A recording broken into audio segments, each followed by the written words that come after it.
This is, if this is what you're interested in, the energy equity and fossil fuel industry kind of information, you've come to the right place. Thanks everybody for joining. We're going to go ahead and get started in the next couple minutes here. Just give everyone a chance to arrive on time, kind of on time.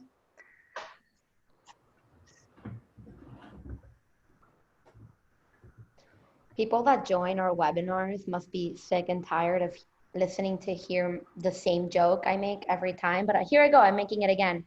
So like I Make it again. always like know where participants are coming from, because if participants are joining from like from North Florida, depending on like where they're coming from Florida, you can tell by how timely they are. So South Florida people are later. Central Florida people are like a little late, but generally they're like kind of on time. And then North Florida people show up early or like right on time.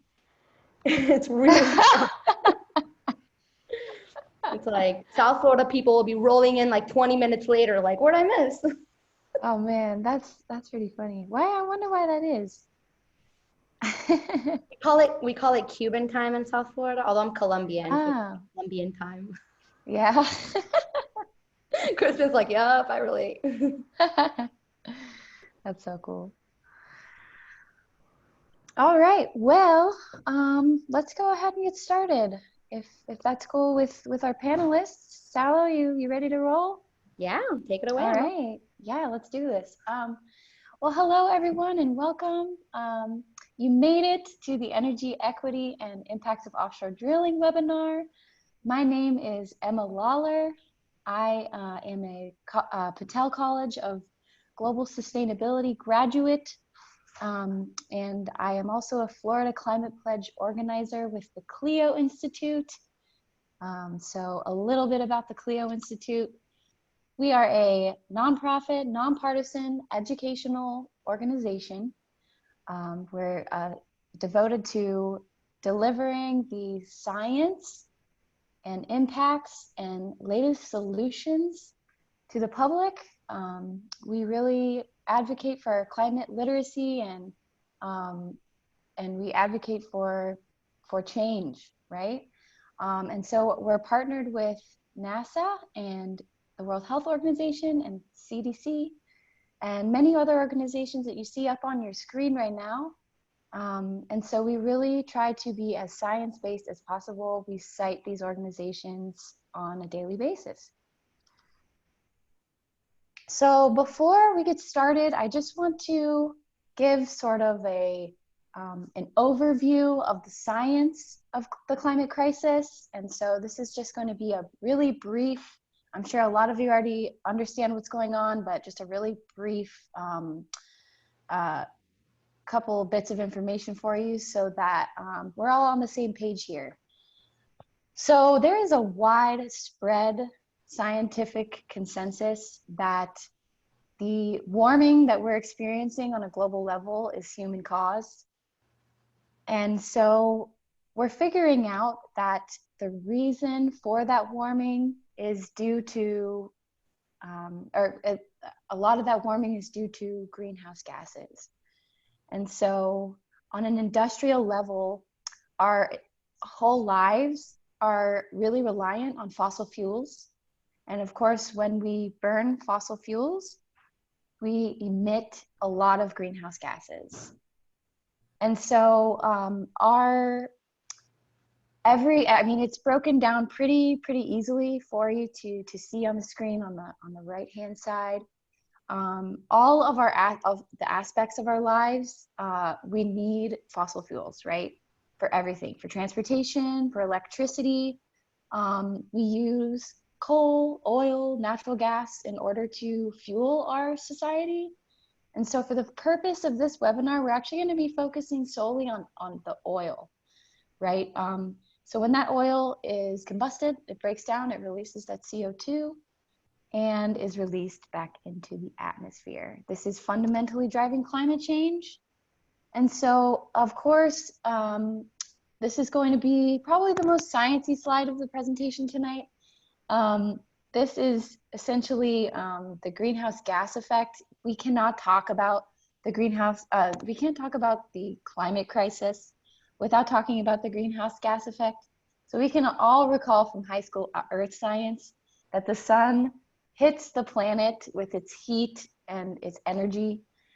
And as the planet absorbs some of that heat and energy, it reflects back off the surface of the earth and back out into space. While it's going back out into space, some of that heat and energy is trapped in this bubble that encapsulates the earth, and those are greenhouse gases. And the thing is, we like the greenhouse gas effect. We want the greenhouse gas effect because if we didn't have it, we would be a frozen planet.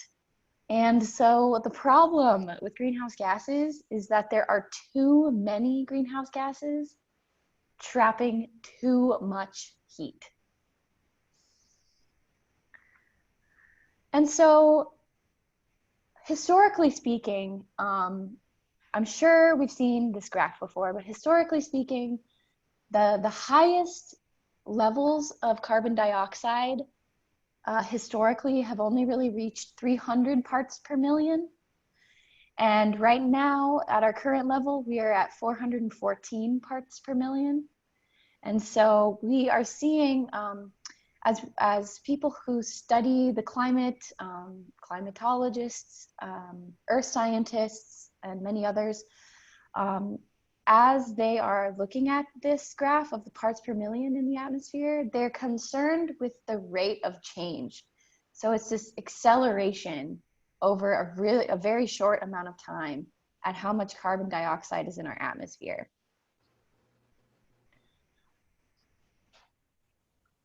And so the Earth is getting hotter, right? If there's more carbon dioxide in the atmosphere, of course, it sort of drives that global temperature. And so essentially the last 5 years have been the hottest on record.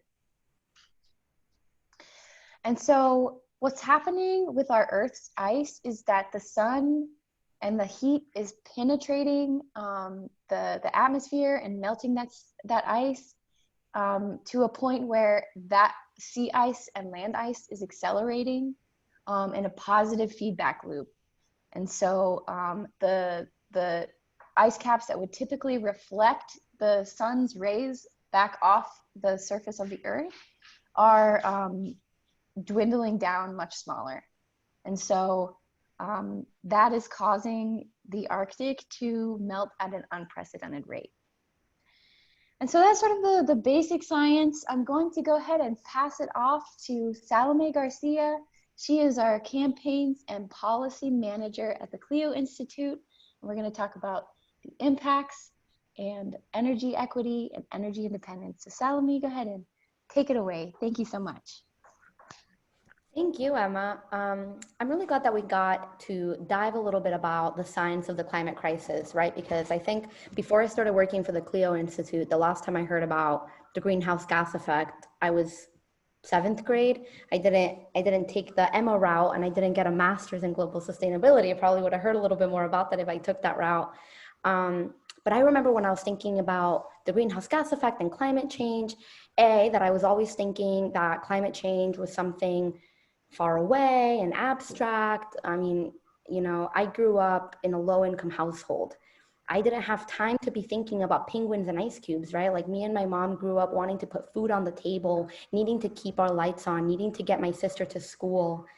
And so when I was getting into my professional career of climate and energy advocacy and policy, I slowly started to understand that when we talk about climate change, we're not talking about something very far away. We're not talking about making a better world for our children anymore. The impacts of the climate crisis are here today. They've been here. And when we talk about creating solutions for the climate crisis and the impacts that people are feeling, we're talking about everyday households, not even in other countries or in developing communities. We're talking about communities and families in our very own cities. And so Energy equity and energy independence is a topic that I've recently been starting to get very passionate about, and so I'm really excited to talk about it here. So why don't we move on to the very next slide? So as you heard from Emma, because of rising temperatures, we are seeing our ice melt in Greenland and Antarctica, and because of that melting of ice, we're seeing sea level rise. So here in Florida, we're not a stranger to sea level rise. In fact, this picture here on the right on the top is a picture of sunny day flooding in Miami. So this wasn't even a rainy day. This is just a regular afternoon in Miami on 8th Street. And in fact, in Miami, by 2050, we can expect 2 feet of sea level rise, which I remember when I started hearing about 2 feet of sea level rise, it's hard to conceptualize that, right? You're like, 2 feet, that's not that much. It is quite a lot. And by 2100, we can expect 8 to 10 feet of sea level rise. Like, think about that. How tall are you? I mean, I'm only 5 feet. I would be swimming in that water. And we're not talking about the pristine, beautiful waters of the ocean. We're talking about a lot of that sea level rise that is coming from underneath us because we live in that bedrock of limestone. So we're talking a lot of the times about that water coming in from our sewage. So it is gross, dirty water that has a lot of public health repercussions when we're stepping in that. And then, as Emma mentioned, we have hotter temperatures, we have more carbon dioxide in the atmosphere, and here's some good and bad news. So the Earth has natural carbon sinks, natural ways that our natural environment suck up some of that extra carbon dioxide, and our oceans are actually some of the greatest barriers to be able to suck up that carbon dioxide. But as you can see on this NOAA graph in the bottom, the oceans, because they're sucking up so much more carbon dioxide, not only are they getting more acidic, but they're getting warmer and warmer. Here in 2019, you actually see that in many parts of our oceans across the world, we had record warmest waters than we've seen in modern history. And we can go on to the very next slide to talk about some of the other impacts of those hotter temperatures, which is ground level ozone. I know a lot of you here, if you're sitting in this webinar, is probably because you live in a city, right? Because that's where the majority of our organizations have our membership. So you probably heard about this from an email or from social media. And if you're here in a city, then we do have something that is called urban pollution. And so what happens is that those hotter temperatures create a heat island effect. The sidewalks, the buildings, our cars create so that cities are actually warmer, and they mix and they cook all of the pollution that we have in our cities to create basically what is smog. That ground level ozone actually also creates public health repercussions and some respiratory issues, which we'll talk about in a second. And Eric, hi, it's nice to see you, Eric. Haven't talked to you in a while. Feel free to actually just write whatever questions you guys have right in the Q&A feature, and we'll go ahead and start answering those. You don't have to wait for the Q&A to ask your questions or write in the chat. Let's go to the very next slide. And so when we talk about sea level rise and when we talk about extreme heat, we really need to get down to who is most disproportionately impacted by that extreme heat and by that sea level rise. So fun fact that a lot of people are always surprised to hear is that the U.S. Housing and Urban Development Authority does not require air conditioning units in affordable public housing or in low-income housing in the state of Florida. So in Florida, heating is required in all housing, but not air conditioning. And in a lot of those low-income communities, you already have a lack of tree canopy, and you don't have air conditioning units.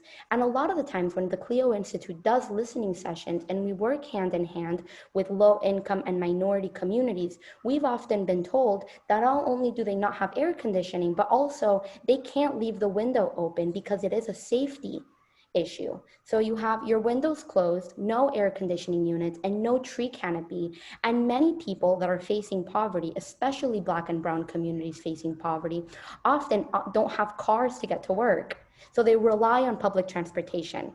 So I want people to use the chat function right now. I'm actually going to open up the chat function for all panelists and attendees. And I want you to write on the chat function. When you look at this picture, put yourself in the eyes of a frontline community member, or maybe you are a frontline community member.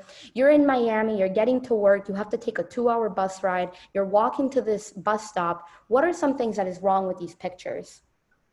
Many people rely on public transportation, walking, or biking.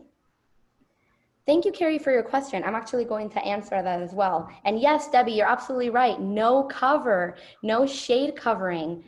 And in fact, the CLEO Institute has worked with some leading institutions across the country because there are studies right now that are studying the correlation between extreme heat, lack of shelter from extreme heat, and issues like domestic violence, abuse, and gun violence. So why don't we go to the next slide?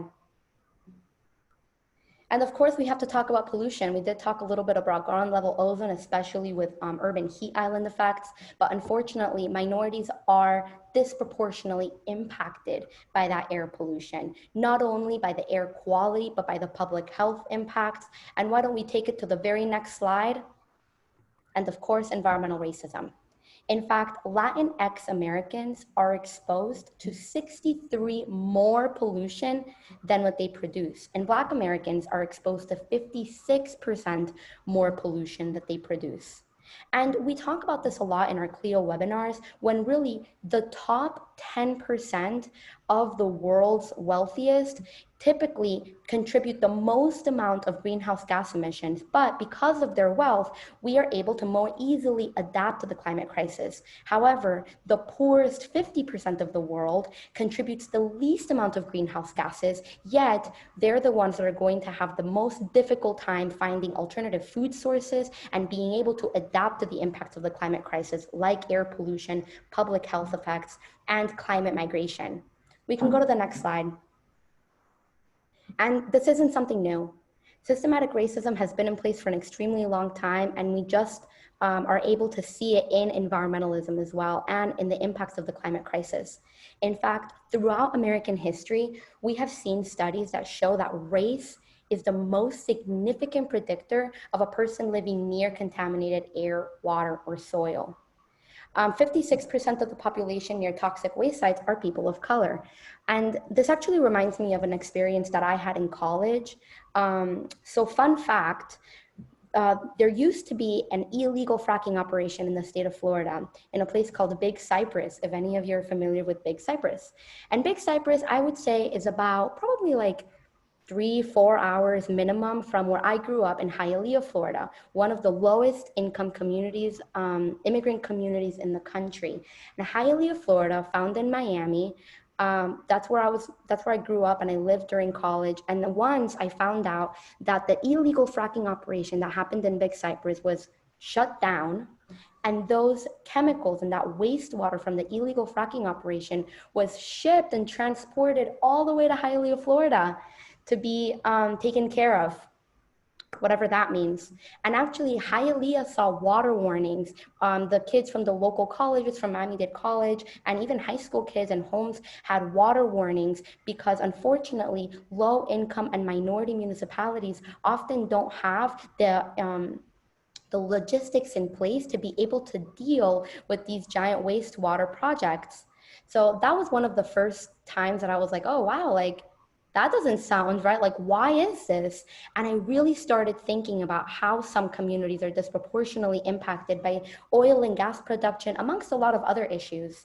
And not only are communities often disproportionately impacted, but people of color have seen 95% of their claims against polluters denied by the EPA.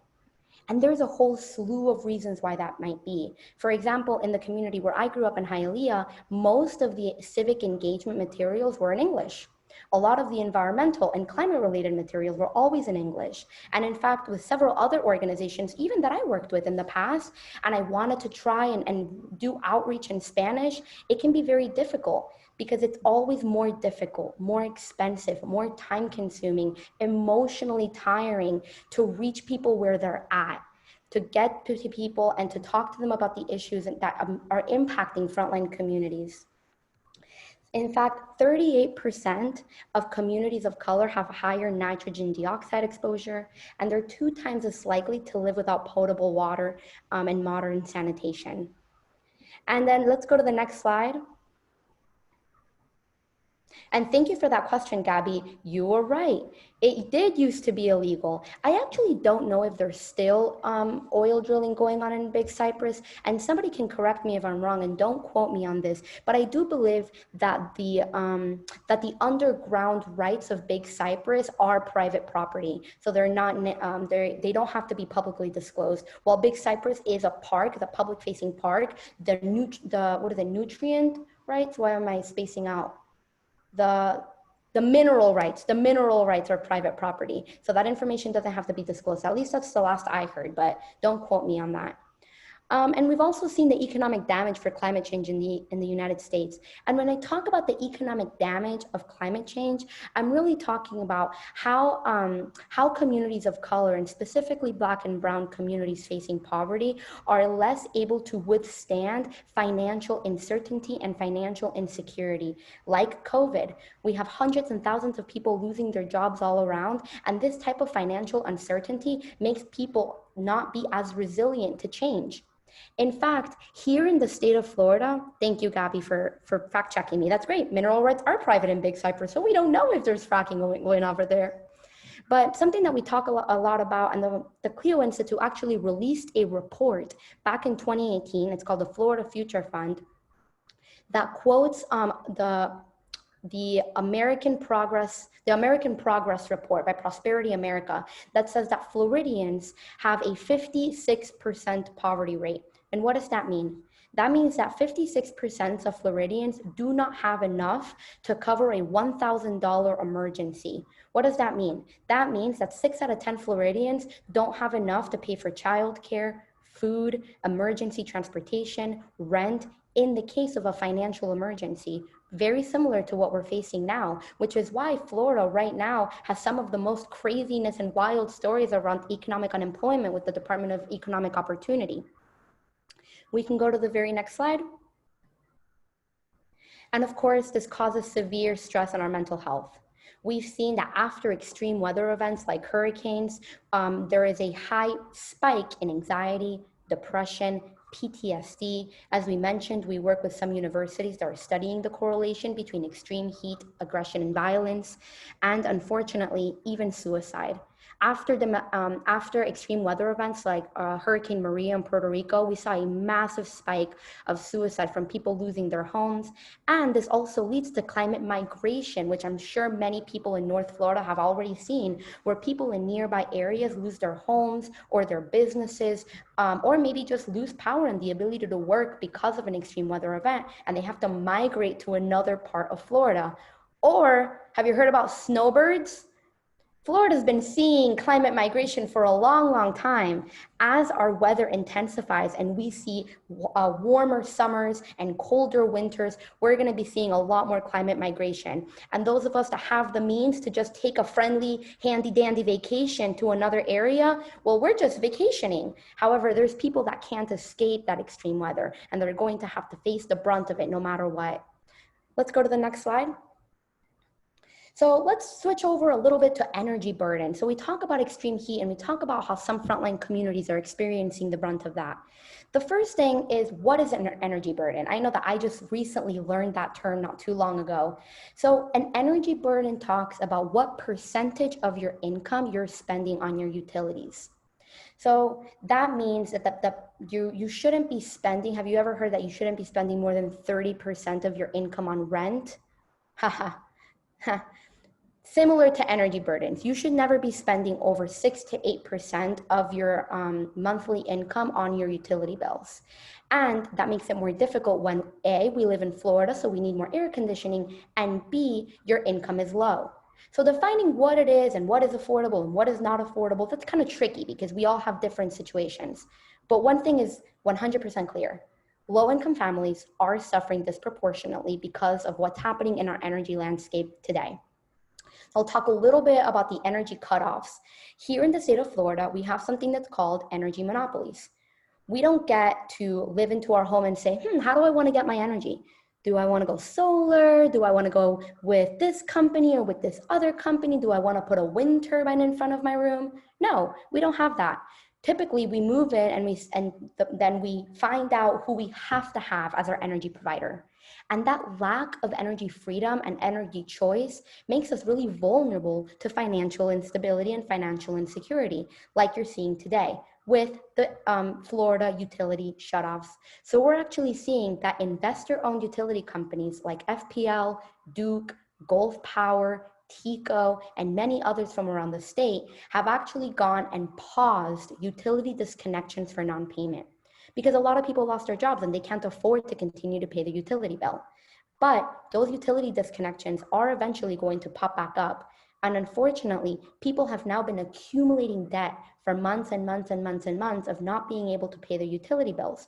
So when we eventually get these utility disconnections back, people are going to be hundreds, if not in thousands of dollars in debt because we don't have any energy freedom.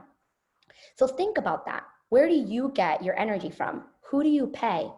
Do you pay attention to your bill? I know I don't, unless it jumps from like 100 to 150 because I'm just decided to leave the lights on and the fridge open all the time. I don't really pay attention to small hikes. And think about what kind of privilege that enables us to.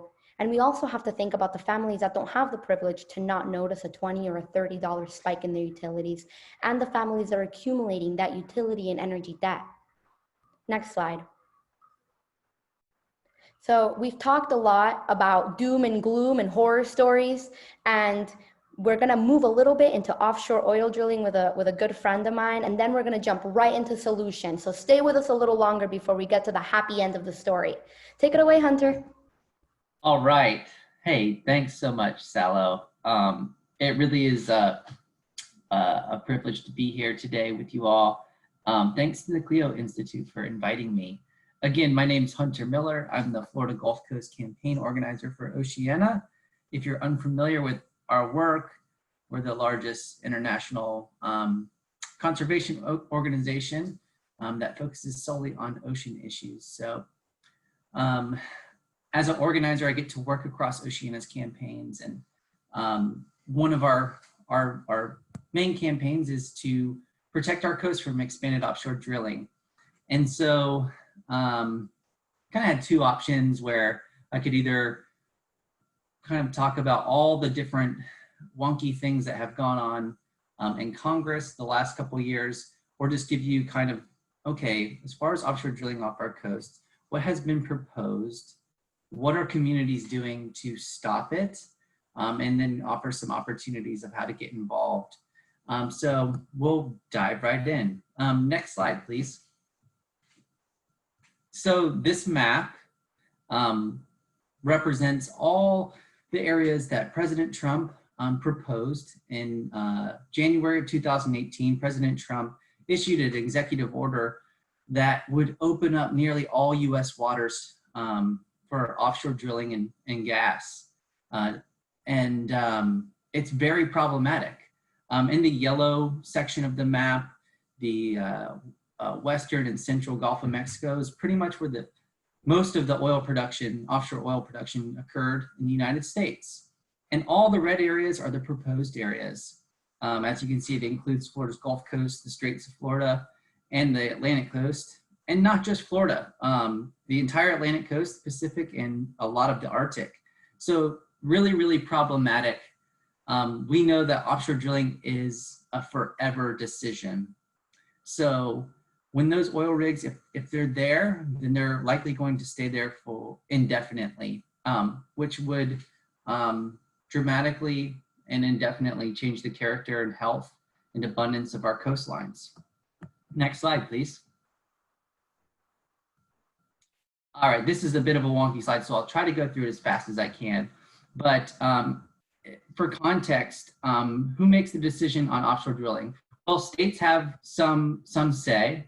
Our state waters in Florida mostly go out 3 miles, but on the Gulf Coast, it can go up to 10 to 11 miles. But that doesn't offer us much protection. Voters overwhelmingly approved Amendment 9, which was an amendment to ban offshore drilling and exploration in state waters. But really the president, and under the president and the Department of Interior and BOEM, they are tasked with setting up lease plans.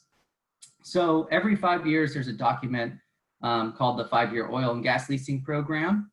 And there's several stages of this process. Again, in January, the president's administration released a draft proposed program that introduced that incredibly dangerous plan that we just saw on the last slide. And really, folks just raised Cain about it. I mean, in Florida and beyond, have just shown an outpouring of opposition to this. So it has been stalled for a lot of that.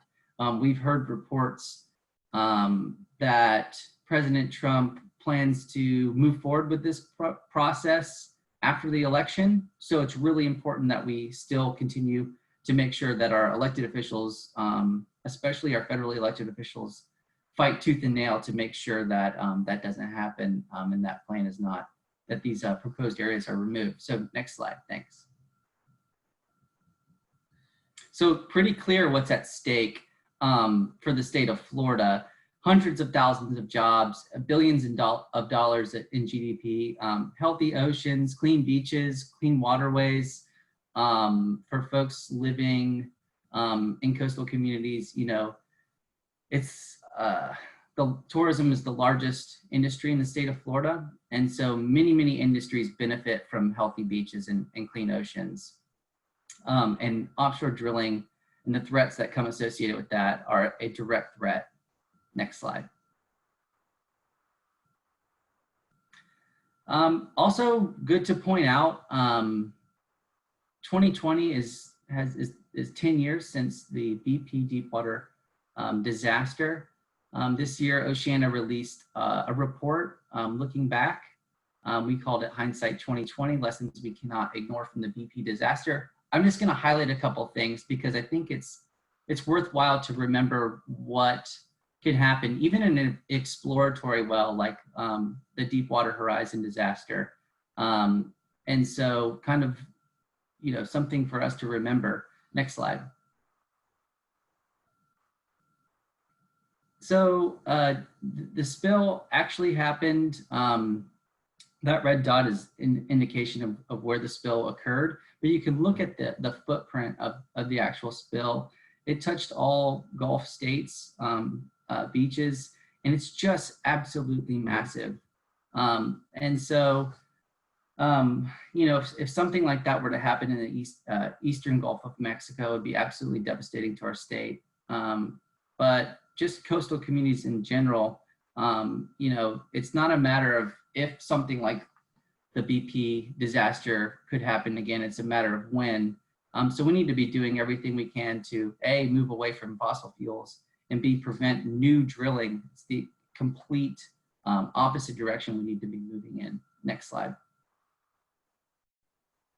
So this is a slide that looks at existing oil platforms in the Gulf of Mexico. There's over 2,100 individual oil platforms, an insane amount of pipeline infrastructure, enough pipeline that could literally wrap around the earth full circle. So it's just an insane amount of infrastructure. So it's not just big spills like the BP disaster, it's the little spills that can happen. I mean, how could it not? How could nothing go wrong in these? So it's the minor and semi-major spills that happen on a daily occurrence. Next slide. So the obvious findings is that the spill had catastrophic impacts on our ecosystems and our economies. And many folks are still feeling those effects today. Again, it's a lot of the rules set in place to prevent another disaster have been rolled back. So we are no safer than we were when this disaster happened. So it's not really a matter of whether another spill will occur, but when. And the extent of the damage was so widespread that we may not know the full extent of the damage. Next slide, thanks. So some of the industries that really took major hits was the recreation industry, so boating, fishing, beach visits. Even in Florida, where oil didn't reach certain beaches, like in Pinellas County, for example, Hotel owners that I've spoken to had a clear major decline in amount of increase in cancellations after the spill. Again, Florida's a global destination. So when they see, oil spill in Florida, oil spill in Pensacola, a lot of people don't know if Pensacola is next to Miami, if it's next to Tampa. So they cancel their reservations. So across the Gulf Coast, major decline in recreation. And of course, our confidence in seafood, the seafood industry lost nearly $1 billion, massive hit to the seafood industry. Next slide. Next slide. And in addition to the economic impacts, of course, the spill had horrific impacts to marine animals. With turtles, some of our iconic marine species like turtles, sea turtles, dolphins, seabirds, huge impacts to those species, devastating. And I can remember watching it on television at the time and just being mortified. But to kind of see these numbers played out, it's kind of unfathomable to think about it. But major impacts to these species. Next slide. And it's not just the biological impacts. Also during the cleanup efforts, there was failed attempts. We've kind of figured out that dispersants weren't as effective as once thought. They cleaned up so much oil and skimmed oil, and those were shipped to, again, Black and brown communities mostly. That toxic waste had to go somewhere. So they're in landfills near low-income housing, and super problematic. The public health crisis following the workers that worked on the spill response suffered a lot of negative health impacts from working the spill. Next slide.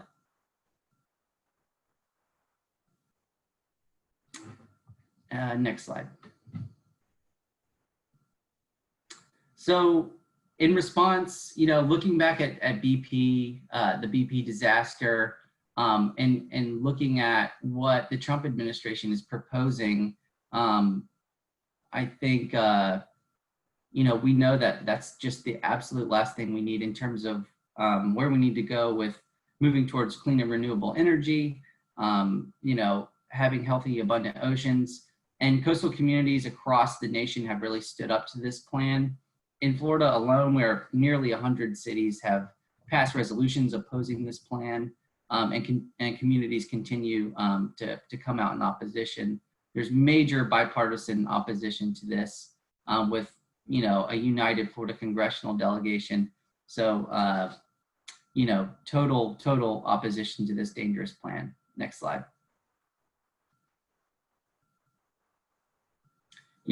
And the oil and gas industry is super powerful and has major influence in Washington. But I think what we've seen is, a grassroots movement that's really strong, that has put the brakes on something that was thought to just get pushed right through.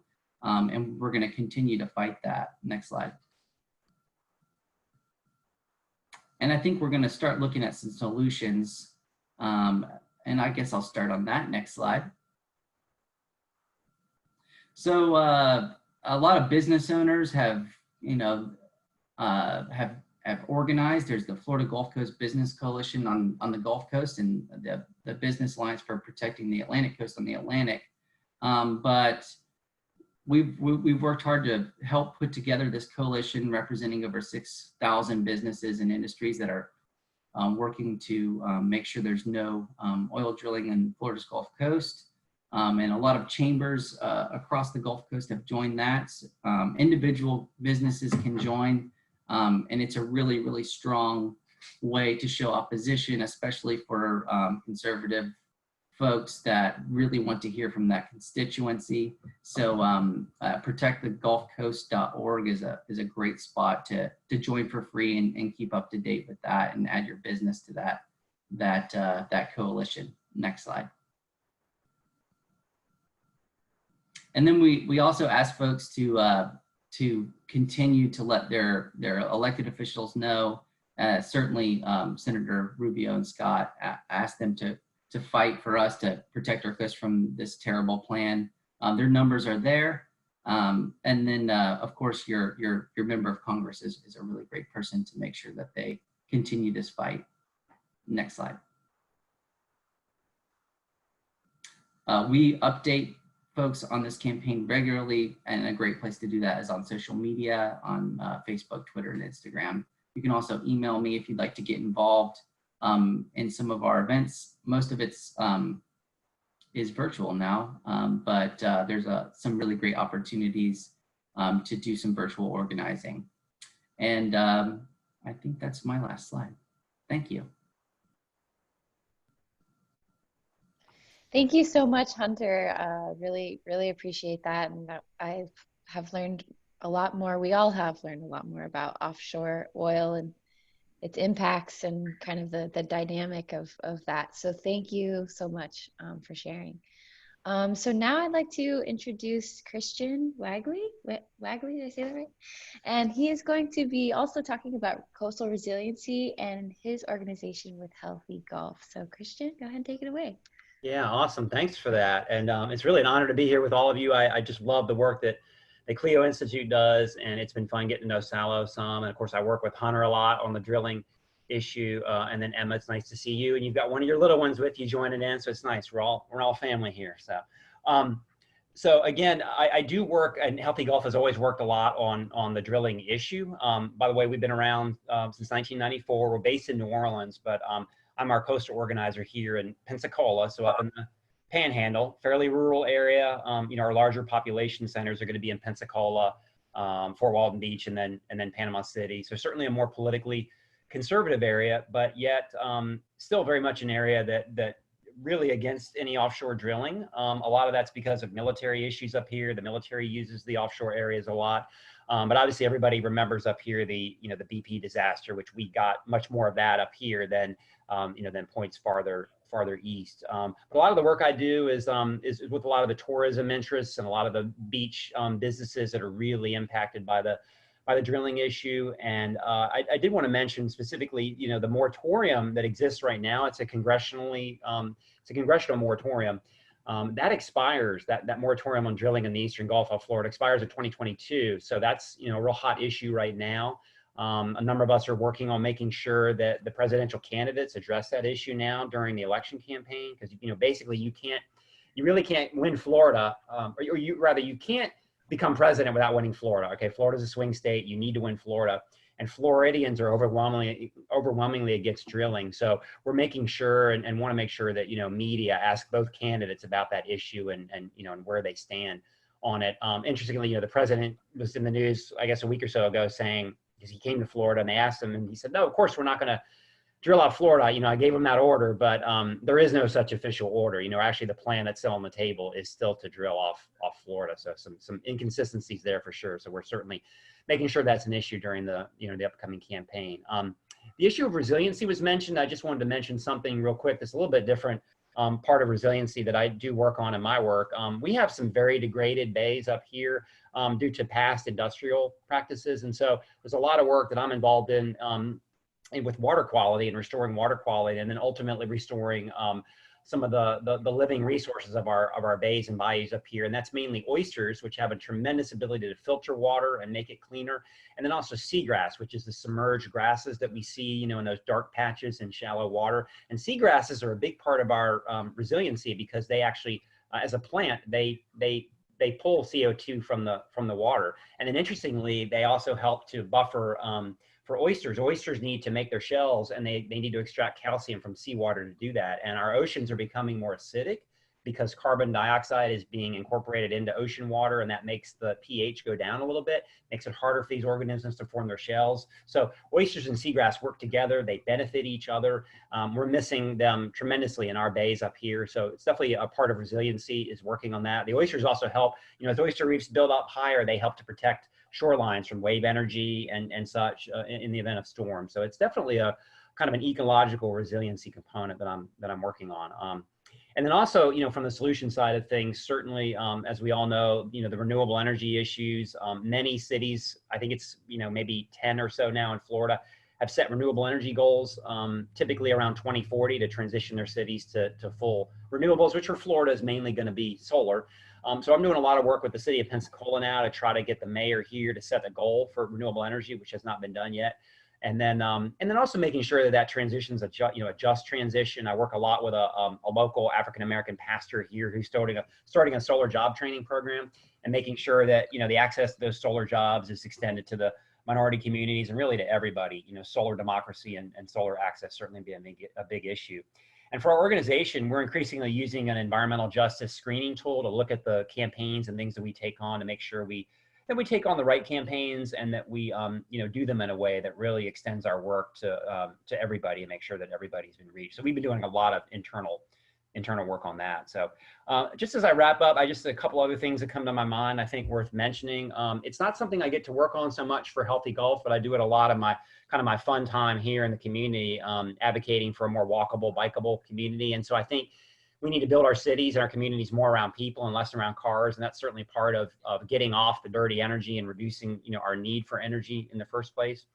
But ultimately, all the things we do and a lot of the things we talk about ends up dealing with regulations and putting tighter regulations on the bad people that are doing the pollution. But I think ultimately we really need to recognize that regulation is only going to get us so far. We absolutely have to transform our economic system. We're never going to get where we need to be as long as we have a system that continues to reward endless growth, endless expansion, overconsumption. We're always going to be back where we are and trying to impose, regulations on top of that. And I think those two things are just never going to work together. So I'm increasingly interested in, finding those better ways of taking care of our human communities and taking care of people. And I think a lot of times by default, when we take care of people, we ultimately, and our basic needs and make sure those are met for everyone.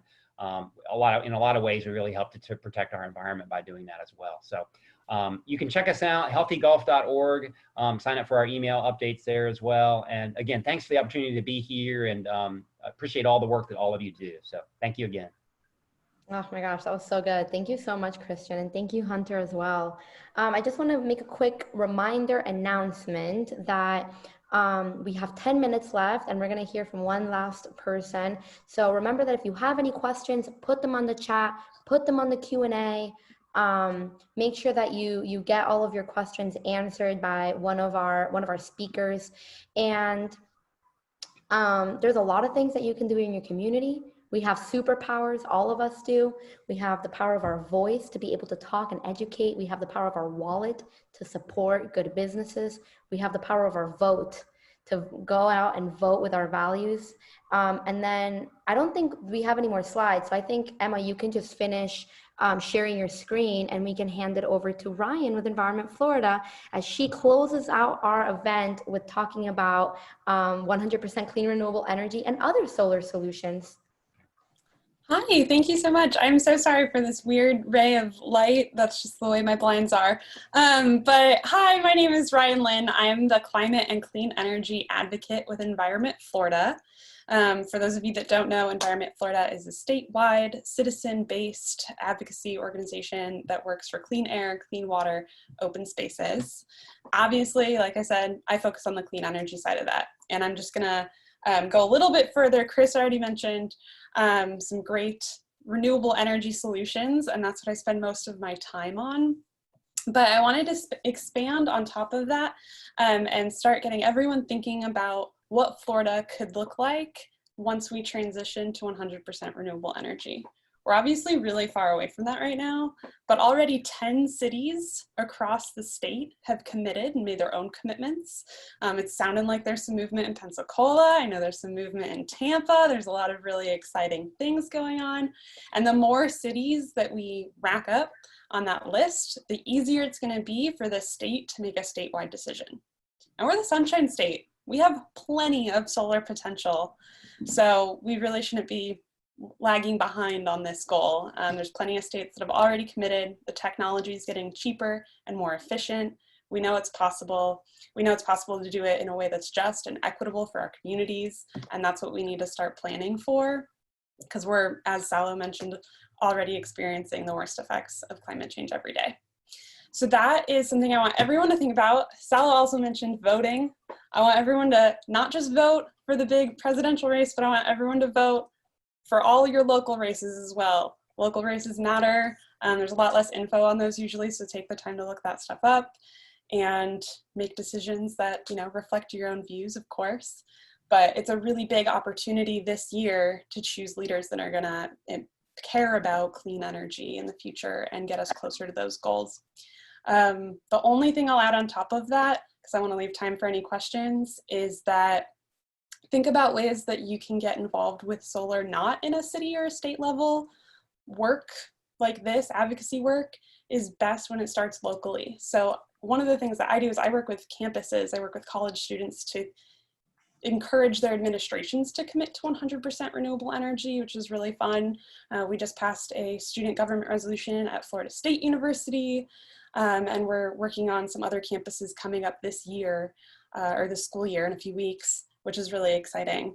But there's also really great opportunities with Solar United Neighbors to do solar co-ops if that's something that you're interested in. And keep advocating, call your local electeds, ask for more solar, call your utility, ask for more solar. We just need to keep bugging them because they're moving in that direction anyways, but we can do it faster and Florida can really lead on the issue of clean energy. So thanks so much for having me, CLEO. This was really fun. And Hunter and Christian, it's always great to hear you guys speak. So thanks so much. Thank you so much, Ryan. So we have a question for Christian Wagley. Christian, Carrie is asking, what pastor are you working with for solar jobs and POC equity? I think I know the answer to that one, but we'll see if Christian's still around. Okay, I would check out, I think it's the same one we worked with because we also organize in Pensacola, and it's Reverend Calvin Avant. Reverend Calvin Avant at Unity in the Family Ministry. He is I see some nods. I think you guys might be like, yeah, that's the one. Yeah, and I'll also type his name in case you want to check him out. Family Ministry. Alrighty, does anybody have any other questions? You could raise your hand, you can put them in the chat. And if not, we'll do that really weird thing when we end a few minutes before time. I can take 30 seconds just to say that faith-based leaders have also been a really great supporter of more renewable energy. So if any of you are involved in your local church or temple or whatever floats your boat, you should totally reach out to the leadership there too, because they've been really great allies in a lot of the cities that have already signed on and have commitments. That's amazing. And there's another question for you, Ryan. If by 2050 we are expecting, oh, actually this might be for like everyone. If by 2050 we are expecting at least 2 feet of sea level rise here in Florida, wouldn't a transition to renewable energy by 2040 be considered too late? Ooh, okay. Do you want to give that a lot whirl? of it. No, I love it. A lot of the resolution language, if you want to get into the nitty gritty, is passing or getting all of our electricity to be electric by 2030 or 2045. And then just transitioning some of our cars and buses, because we don't want to just throw out all of the vehicles that we have on the road. That's not going to be helpful for, you know, our waste and other problems down the line. So that's more about like giving time for transition with transportation, and a few other logistical things. But a lot of our electricity timeline goals, there we go, is the word I was looking for, are a lot sooner than 2050. And I would love if all the transitions were 2030 completely. That would be awesome. I think that we should go for it. I think we can go for it. If any of you are based in Tampa, that's what the Tampa resolution is shaping up to look like. So that's really exciting. But I'll also say that there are places in the country that are not Florida that set a 2050 deadline and then set all the benchmarks to get to 2050 and surpass their benchmarks. And then it's a lot easier to go back and be like, oh, we're going to hit this goal like way sooner. Let's do it. Like I said, technology is getting more efficient, cheaper, and we're realizing the role that energy efficiency plays in all of this and taking all of those measures first before just transitioning our grid. So I think all of that leads to like the conversations around 2050, but we're doing it sooner and it's going to be sooner, but that's a great question. That is a great Amazing. question. And I was just going to add just really quick too, it's, thank you, Ryan, for answering that. And also the warming that we're experiencing now comes from the emissions that we were letting out starting around 1950 into 1960, 1970, and then just started to accelerate. So everything on a global timescale takes about like 50 years or so just to just for human beings to feel the impact. So we'll see what it looks like in the next 30 years. Yeah, and I think I'll do some ending comments just to kind of wrap it up with the last 2 minutes. But Ryan, I think you have an easy to answer question in the Q&A if you want to take a look at that. But I just kind of wanted to wrap up by doing a quick summary of some of the things that I really hope you take out of this webinar. The first thing is that it is important to be able to communicate to your friends and your families, your neighbors, and anyone the science, the impacts, and most importantly, the solutions of the climate crisis and of energy issues. And we have to do it all. We can't just solve the climate crisis and energy equity and achieve energy independence by doing one thing. So I hope that through this webinar, you kind of got a little glimpse of several different things that you can be getting involved with by stopping the expansion of offshore oil drilling, not only in Florida, but across the country, by paying attention to coastal resiliency and resiliency initiatives that will help us adapt, and especially our most vulnerable communities adapt from the climate crisis and sea level rise, and by progressing your local municipality as well as the state of Florida to progress to clean and renewable energy. The Florida Climate Pledge is a campaign from the CLEO Institute. You see the little logo right here. Our website is floridaclimatepledge.org, and we partner up to combat offshore oil drilling, to advocate for resiliency and community engagement, and to put together these webinars every month. So make sure you go onto our website, floridaclimatepledge.org, and sign the pledge, because when I go to DC or when I go to the Capitol to lobby, I don't have more money than an oil and gas company. Our power comes from you guys. Our power comes from the signatures. As the old Oceana lobbyist used to say, without your signatures, I'm just a crazy person running around the Capitol saying, save the oceans, right? So make sure you get involved. Make sure you support your friendly, handy dandy nonprofits. And thank you to our panelists and to all the people that joined us here today. Have a really great day. Bye.